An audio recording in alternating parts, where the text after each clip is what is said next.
ओम नमो भगवते वासुदेवाय नमः।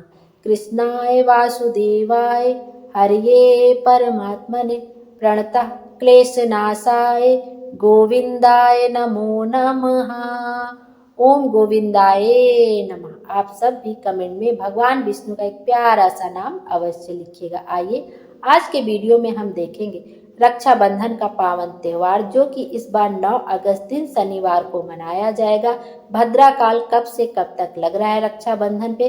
राखी बांधते समय हमें राखी जब हम बांधते हैं तो राखी में कितनी गांठें लगानी चाहिए, कौन सा मंत्र बोलकर हमें राखी बांधनी चाहिए अपने भाई को, तिलक लगाने का सही तरीका क्या है और राखी बांधने की सही दिशा क्या होती है और भाई की किस कलाई पर राखी बांधनी चाहिए। सबसे पहले तो रक्षाबंधन इस बार 9 अगस्त को मनाया जाएगा, दिन होगा शनिवार। और इस बार रक्षाबंधन पर कोई भी भद्रा का साया नहीं है। जो भद्रा का साया है वो 8 अगस्त को ही भद्रा का साया समाप्त हो जा रहा है। तो इस बार रक्षाबंधन पे सारे दिन ही शुभ मुहूर्त है।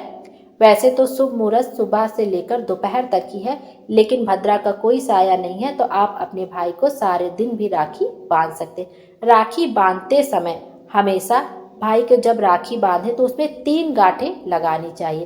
3 गांठ राखी में लगाना शुभ माना जाता है। पहली गांठ भाई की लंबी आयु के लिए होती है, दूसरी गांठ स्वयं की लंबी आयु के लिए होती है और तीसरी गांठ रिश्तों में मिठास के लिए होती है। और हमेशा भाई को जब राखी बांधे तो वो राखी लेनी चाहिए जैसे जो मौली और कलावा की राखी होती है वो बांधना हमेशा शुभ होता है। वो धागा आप जरूर देखा करिए कि वो पहली बात जो कलावा होता है मौली लाल पीले रंग की वो हो तो बहुत ही शुभ होता है। ये देख के हमें अपने भाई को राखी बांधनी चाहिए, क्योंकि हम अपने भाई की सुरक्षा के लिए हम उसको राखी बांध रहे हैं। तो देखना चाहिए कि कौन सी राखी शुभ, जो शास्त्रों में जैसे स्वास्तिक बना रहता है, गणेश जी बने रहते हैं, तो वो सब राखी बहुत ही शुभ मानी जाती है। तो हमें जो कलावा होता है वो देख के हमेशा राखी लेनी चाहिए।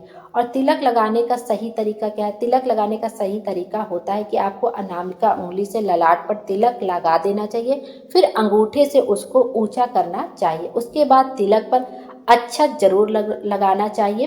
जब तिलक पर अक्षत लगाएं तो भाई की लंबी आयु की कामना करनी चाहिए। भाई के जीवन में मिठास बनी रहे, इसलिए बहनें अपने भाई को मिठाई भी खिलाती हैं। इसके बाद भाई बहन को उपहार भी देते। और जब भाई आपको उपहार दे तो आप क्या करिए कि जब भी आप अपने भाई को राखी बांधिए तो जो पानी वाला नारियल होता है वो उनके हाथ में रख दीजिए या कोई रुमाल बिछा दीजिए, उस पर उस नारियल को रख दीजिए और उनका हाथ उस पर रखा के आपको उनके दाहिने हाथ पर हमेशा राखी बांधनी चाहिए। और जब वो कोई आपको उपहार दे तो उसी नारियल पे आपको रख के उपहार लेना चाहिए और वो नारियल आपको अपने घर में ही छोड़ देना। इससे जीवन में खुशियाँ आती हैं, भाई बहन के बीच में प्यार और बढ़ता है, मायका हमारा समृद्ध होता है। राखी बांधने की सबको सही दिशा होती है कि सबसे अच्छी दिशा तो पूर्व दिशा ही मानी जाती है। तो भाई को जब भी आप राखी बांधें तो भाई का मुख आपका जो है उत्तर पूर्व दिशा में होना शुभ माना जाता है और बहन का मुख पश्चिम दिशा में होना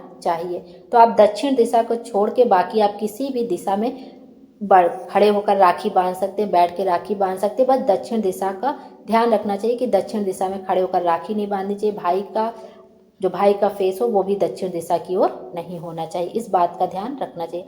आइए अब देख लेते हैं कौन सा मंत्र बोलकर अपने भाई को राखी बांधनी चाहिए और राखी बांधने का शुभ मुहूर्त कब से कब तक है। सबसे पहले मंत्र देखते हैं। जब भी आपने भाई की राखी कलाई पर राखी बांधे तो आपको इस मंत्र का जाप करना चाहिए।